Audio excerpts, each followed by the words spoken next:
রাজ্যে ক্ষমতা বদলালে কি আমাদের ইতিহাসের পাতাগুলোরও ভুল বদলে ফেলতে হবে বা বদলে ফেলে?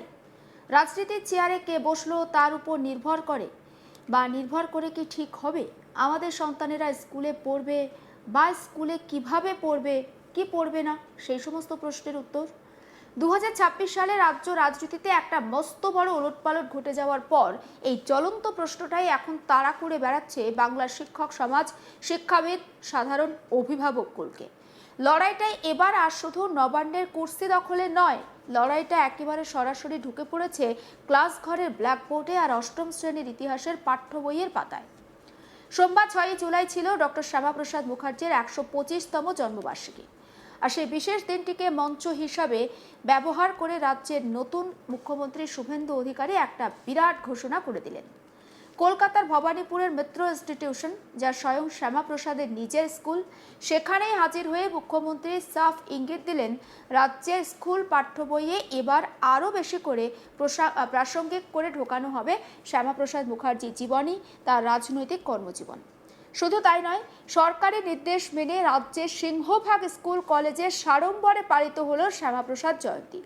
কিন্তু বিতর্কটা বাঁধল মুখ্যমন্ত্রীর অন্য একটি মন্তব্যে এবং তার পাল্টা শিক্ষক মহলের তোলা কিছু অকাট্য যুক্তিতে।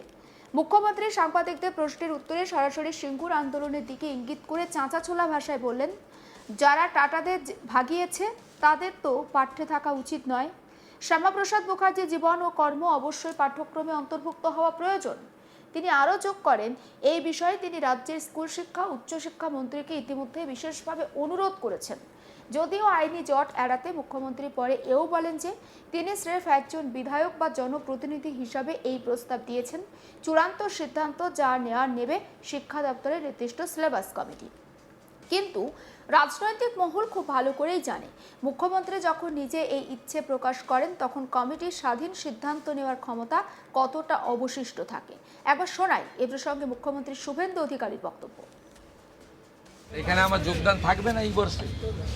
আগে যারা ছিলেন তারা তো এখানে ওভারলুক করেছেন, ইগনোর করেছেন, উপেক্ষা করেছেন।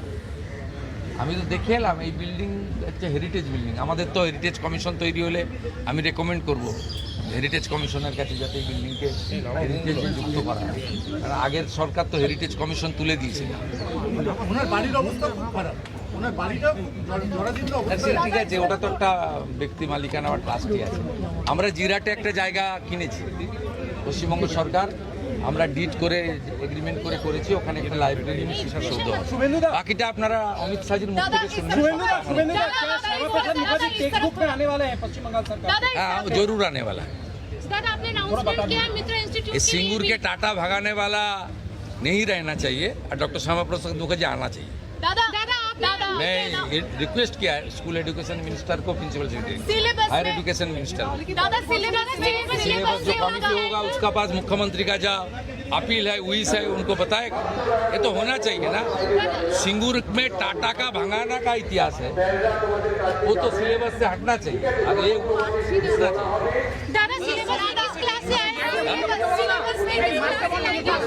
बोल दिया ना, सिलेबस कमेटी ठीक करेगा। मैं प्रपोज कर रहा हूँ, सिलेबस कोई पॉलिटिकल लीडर नहीं बनाता है। এই গোটা টানাপোড়েনের গভীরে গেলে বোঝা যায় এ যেন এক অদ্ভুত বৃত্ত সম্পন্ন হওয়া। 34 বছরের বাম শাসনের অবসান ঘটিয়ে যখন 2011 সালে রাজ্যে তৃণমূল কংগ্রেস ক্ষমতায় এসেছিল, তখন তাদের আন্দোলনের মূল ভিত্তি ছিল সিঙ্গুর আর নন্দীগ্রামের জমি আন্দোলন। মমতা ব্যানার্জির সরকার ক্ষমতায় আসার পর স্বাভাবিকভাবেই পাঠ্যক্রম পরিবর্তনের খেলায় মেতে ওঠে। 2016 সাল নাগাদ অষ্টম শ্রেণীর ইতিহাসের অতীত ও ঐতিহ্য নামক সরকারি বইটিতে বেশ ঢাকঢোল পিটিয়ে অন্তর্ভুক্ত করা হয় সিঙ্গুর আন্দোলনের ইতিহাস। বামেদের হটিয়ে মমতা সিঙ্গুর জয় কিভাবে বাংলার আধুনিক ইতিহাস বদলে দিল তা মুখস্থ করতে হতো রাজ্যের কচিকাচাদের। কিন্তু সময় তো আর এক জায়গায় থেমে থাকে না। 2026-এর বিধানসভা নির্বাচনে রাজ্যে ঘটে গেছে আর এক দফা পালাবদল। তৃণমূলকে সরিয়ে ক্ষমতায় এসেছে বিজেপি নেতৃত্বাধীন নতুন সরকার, যার মুখ শুভেন্দু অধিকারী। আর সরকার বদলাতেই উল্টো হাওয়া বইতে শুরু করেছে। ক্ষমতা বদলের সঙ্গে প্রায় বঙ্গীয় শিক্ষক ও শিক্ষাকর্মী সমিতি সহ একাধিক শিক্ষক সংগঠন স্কুল শিক্ষা দপ্তরে লিখিত আবেদন জানায় যে অষ্টম শ্রেণীর ইতিহাস বই থেকে সিঙ্গুর আন্দোলন বিষয়ক বিষয়টি অবিলম্বে বাদ দেওয়া হোক। শিক্ষকদের দাবি ছিল বিগত সরকারের আমলে এই একই দাবি তোলা হলেও রাজনৈতিক প্রতিহিংসা বা জেদের কারণে তা আমল দেওয়া হয়নি। এবার নতুন জমানায় সেই সুযোগ এসেছে, মুখ্যমন্ত্রীও সেই লাইনে শিলমোহর দিয়েছেন। টাটা তাড়ানোর ইতিহাস আর বাংলার ছেলেমেয়েরা পড়বে না। এখানে উঠে এসেছে এক বিরাট ঐতিহাসিক আর আদর্শগত বিতর্ক। শ্যামাপ্রসাদ মুখার্জির নাম পাঠ্য বইয়ে আসতেই পারে। তিনি বাংলার এক দিকপাল ব্যক্তিত্ব, ভারতের প্রাক্তন কেন্দ্রীয় মন্ত্রী, জনসংঘের প্রতিষ্ঠাতা। কিন্তু যে যুক্তিতে তাকে হিরো বানিয়ে পাঠ্য বইয়ের পাতায় জায়গা দেওয়া হচ্ছে, ঠিক সেই যুক্তি এখন বুমেরাং হয়ে ফিরে আসছে নতুন সরকারের দিকে। সরকার পক্ষের দাবি, দেশভাগে সেই অগ্নিগর্ভে এক অভিনব লড়াই লড়েছিলেন শ্যামাপ্রসাদ। অবিভক্ত বাংলার হিন্দু সংখ্যাগরিষ্ঠ পশ্চিমাংশ যাতে পাকিস্তানের খপ্পরে না পড়ে তা নিশ্চিত করে আজকের পশ্চিমবঙ্গ রাজ্যটি ভারতের অন্তর্ভুক্ত করার পিছনে তার অবদান ছিল অনস্বীকার্য। কিন্তু ইতিহাস কি এতটাই একরৈখিক? এই পশ্চিমবঙ্গ রাজ্য গঠনের কৃতিত্বকে স্রেফ একা শ্যামাপ্রসাদের? এখানেই তীব্র আপত্তি তুলেছেন বঙ্গীয় শিক্ষক ও শিক্ষাকর্মী সমিতির সাধারণ সম্পাদক স্বপন মণ্ডল। তিনি ঠিক কি বলছেন আসুন শোনাই। আজকে আমরা জানতে পারলাম যে আমাদের রাজ্যের মুখ্যমন্ত্রী মাননীয় শুভেন্দু অধিকারী মহাশয় উনি ঘোষণা করেছেন যে আগামী বছর আমাদের রাজ্যের ইতিহাস পাঠ্যক্রমে শ্যামাপ্রসাদ মুখার্জির নাম অন্তর্ভুক্ত হবে বা তাকে ইতিহাসের বিষয়ে তার বিষয়ে পড়ানো হবে। এখন আমরা জানি যে যে সরকার ক্ষমতায় থাকে তখন তারা নিজেরাই নিজেদের মতো করে ইতিহাসটাকে ব্যবহার করে। যেমন পূর্বতন সরকার যারা ছিলেন তারা ওই মমতা ব্যানার্জির নেতৃত্বে যে সরকার ছিল তারা সিঙ্গুর আন্দোলনের ইতিহাস পড়াতো, যদিও সেই ইতিহাস অনেকটা বিকৃত ইতিহাস আর কি। আমাদের প্রশ্ন, শ্যামাপ্রসাদ মুখার্জিকে যে কারণে ইতিহাসে অন্তর্ভুক্ত করা হবে বলা হচ্ছে বা যে কারণে শাসক দলের লোকেরা তাকে নায়ক বানানোর চেষ্টা করা হয়, সেই একই কারণে আমাদের তৎকালীন সিপিআই পার্টি যেটা ছিল, অবিভক্ত কমিউনিস্ট পার্টি, সিপিআইয়ের নেতা জ্যোতি বসু, দার্জিলিং থেকে রতনলাল ব্রাহ্মণ সিপিআই নেতা এবং